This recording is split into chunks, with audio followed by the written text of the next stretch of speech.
If you're listening in, that means you're among those who made it through what was a tough year worldwide.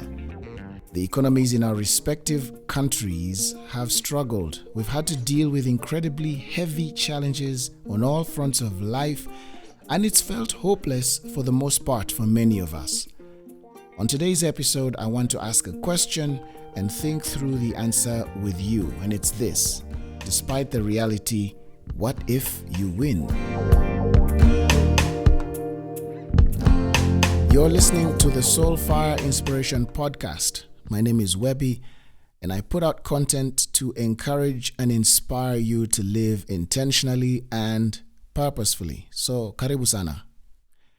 This has been the year where many of us have seen significant change. But if we're honest, this is not the only year where we've seen significant change. The transformation of our lives, the shaking of the ground beneath our feet. Truthfully, every year we've made it through has had that similar effect. But I suppose that every year brings with it a different kind of change. So the change that we've seen through this year, being the end of 2023, is different from every other year that we have lived through. But here's the thing: to put things in perspective, we have to recognize that we're not at the end of this year or any year after this for that matter, because we're such brilliant managers of time and we're so talented and so great at managing our resources and our health and our everything that we've been given. The truth is, we're here and we're at every point in our lives able to do what we're doing because of the grace and the mercy of God. I truly believe that God has exceptionally blessed us with the ability to stand on the other side of change and look at how far we've come. As a matter of fact, I actually wrote a song about that, inspired by that very thought. And that song is called A Long Way, which you can find in the link or through the link in the description of this podcast. But let's not get lost with that right now. I want you to lock in for a minute because I kind of want us to go through a little bit of a gratitude reflection, okay? The Bible tells us, trust in the Lord with all your heart and lean not on your own understanding. In all your ways acknowledge him and he will make your path straight. That's Proverbs chapter 3, verse 5 through 6. And I think that at the end of this year, at this point, at the time of recording this, that's the reflective thought and feeling that I'm having, looking at how far God has brought me. In fact, on many different occasions, I have thought to myself, I feel overwhelmed by my blessings. And let me explain what that means. You see, at the beginning of the year, we ask God for so much. We ask God to bless us, to bless the work of our hands, to bless our goals, our dreams, and, a bunch of other things that we hold dear, the things that are important to us. And, well, sometimes the year doesn't quite work out the way we want, or things don't exactly go the way we thought they would. Sometimes things don't exactly happen on our schedule or schedule, depending on where you come from. The thing is, things don't always happen on our timetable. Some things happen sooner, some things happen later, some things happen that we didn't even expect, some things don't happen at all. Whichever way you look at it, I would be remiss if we didn't recognize that God is still in the midst of all of it. Along the way, we've experienced things that we couldn't have possibly imagined we would experience. And the reality is that the one constant thing that we will always have happening in our lives is change. It's very easy for us to lose track of ourselves, track of our health, track of our money, track of our everything whenever we find ourselves dealing with circumstances or situations we didn't otherwise anticipate. But the one thing that never changes, regardless of the fact that the environment and the circumstances of our lives do, is that God doesn't change. He remains consistent. And that's what I want to appreciate today. So the question that I asked is that despite everything that we've experienced, despite the things that we're standing in right now, because for many of us, we're still standing in bleak circumstances, there's still a mountain standing in front of you that you don't really see a way through or around. It's insurmountable. It won't level out. You've tried everything. You've done everything that you can, but it doesn't appear that you will be victorious this time around. Here's the contrary question. What if you win? And I think one of the biggest things that I have taken out of 2023, one of the things I have learned that has been revolutionary for my thinking is in the middle of difficulties or in the middle of circumstances that are unideal, I'm learning to poke holes at what my eyes can see. For example, I prayed and asked God to give me an opportunity to go back to school to learn and to grow in my skills and my capacity to add value. But my prayer was solely focused on what my life would look like at the end of my learning experience and what I would have gained from it. But I didn't really think, or to put it differently, I didn't really give much thought to what the learning journey would be in between. And this has been one of the toughest years of my life being in school, to be honest, because I've had to balance that with so many different other things that are happening concurrently in my life. And it's not one of those situations where I can pause a few things so that I can focus on a few other things. No, everything is happening, all of it at the same time, all of it with intensity, and all of it making great demand on every resource that I have. So there have been times when I've caught myself complaining and thinking, oh man, this is so much, I wish I could just switch all of it off and stop. But then there's always the voice of the Holy Spirit that would say, but remember, you prayed for this. You asked that God would make a way for you to be able to do this, to be able to have this. So does that mean that this is no longer a blessing? Does that mean that this is no longer something that you are appreciative of? Is this something that you no longer see as a breakthrough or as a miracle? And is this something that you will no longer pursue because it no longer feels convenient or easy, or because you're having to deal with surprises? And that's sort of made me take a step back sometimes when I'm thinking about everything that I'm dealing with or the things that I'm feeling overwhelmed by, and ask myself a question: what could this mean? What if this is just the price that I have to pay to build the character, the resilience, the wisdom, the knowledge, the understanding, and the capacity for whatever this will enable me to do next? And I found that in circumstances just like the one I've just used as a reference, asking questions, or I think better put, thinking in that way, will always reset your perspective. So I guess, side note, whatever you're in right now, yes, you who's listening to me, whatever you're in right now, whatever you're thinking about, whatever it is that feels overwhelming, too much, too hard, too impervious, it feels like you don't have the strength, you don't have the resources, you don't have the capacity, you don't have whatever it is you think you need to have to make it to the other side. What if winning for you looks like recognizing that you are limited and you cannot and were never meant to do this in your own strength? What if winning is not about what you think or picture it to be, but it is something different that perhaps you overlooked? For example, what if winning for you in an endeavor is that you pull someone with you and they started to see change in their lives? What if winning looked like you could do some things now, or you can do some things now that you couldn't do before? You might not be at your finish line, but you're definitely not where you started, and where you are is a significantly big place or distance further away from that finish line. You can mark or you can measure just how much progress you've made. What if the disruption in your life is not just that, a disruption, but it is sort of like a diversion notice? It's time to move on this way because the very thing you're praying for that you didn't really know how it was going to come is actually on the end of this side, this move, this transition. What if the route to what you're asking for is different from the route you thought you'd have to take? What if it's longer than you expected it to be so that you can build the muscles for when you will receive it? You'd be able to carry it through. You see, it's easy to pray for things, or it's easy to expect breakthroughs and miracles, and it's easy to look out for God to do that new thing that you want Him to do in your life. But the truth of the matter is, every blessing comes with responsibility, and that's the thing that we don't hear much about, even in our religious circles, so to speak. There's always going to be a responsibility attached to every blessing you receive. It's not just to improve the quality of your life and make you lack less, but it's actually meant to be about what you're going to do with it, or how it's going to change the circumstances that are pertinent to that blessing.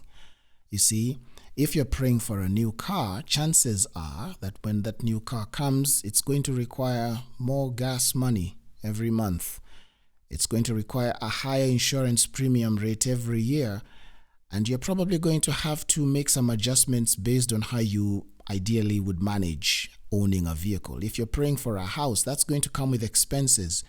That's going to come with different other considerations that you probably don't have to make while you're living in a rented space. And I'm not saying these things to discourage you. What I'm asking you to consider is, what if the thing you're asking for isn't exactly the thing that you need to be focusing on right now? One. Or two, what if you need to be a little bit more open-minded about what you're expecting or hoping for, because you would take note of things that are far more important in this exact moment before you receive whatever you're asking for? Or three, what if it's not even what you need at all? You think you need it because of some other factor that you're considering, but maybe that isn't even the most important thing. But all of these questions are important, not just to sort of create confusion in your mind, but to open yourself to the possibility of what you might not be considering. So, because I'm learning to really appreciate that there's more than one perspective to everything, I'm beginning to realize that even when we're standing in the middle of difficulties, or when we're standing in the middle of things that don't seem to make sense, they seem too difficult to make it through, we don't know how we're going to make it through, what if you win? But more importantly, what if winning isn't what you always thought it was? What if there are other factors that you need to consider that play more into what winning looks like than what you're currently seeing? So these questions might sound confusing, and they might sound like a lot, and it might sound cryptic, but the idea is for you to be able to contextualize.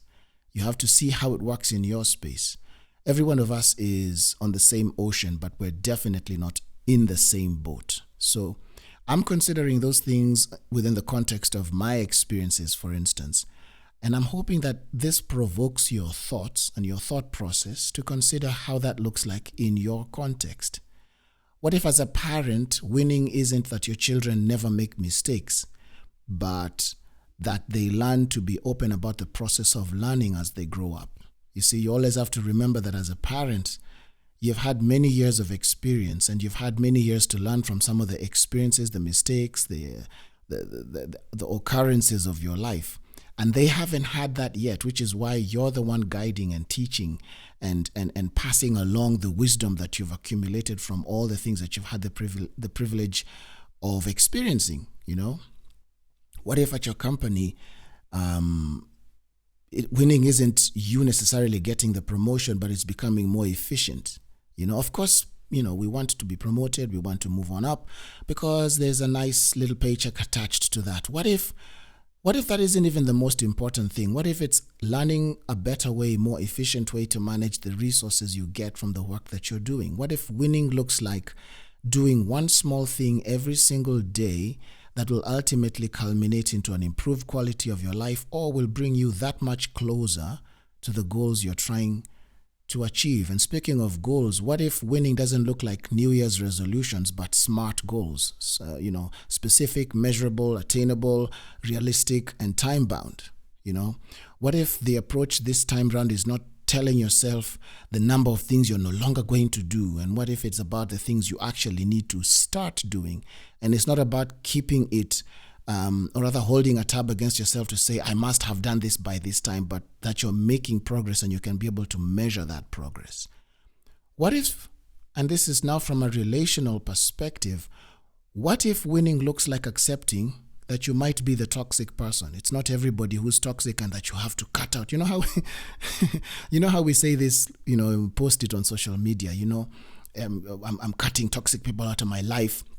I'm disengaging or discontinuing relationships that no longer serve me. What if you're the person that people need to disengage from because your character needs a little bit of stretching?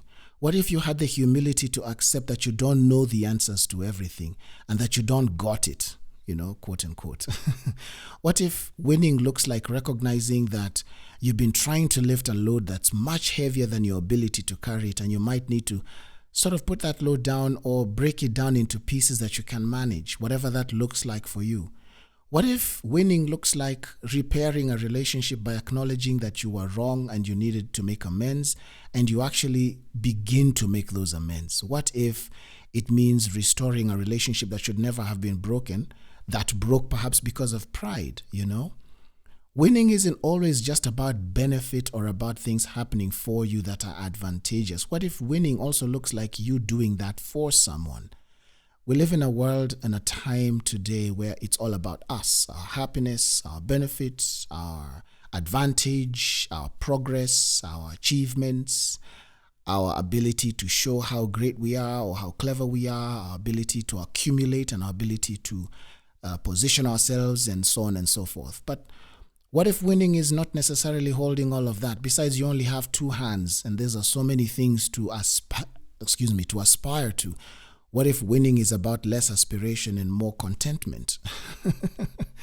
Yeah, this is not always the easiest thing to listen to, because I think the question that it starts to, or it causes, it invokes in our minds is, does that mean I should have no ambitions?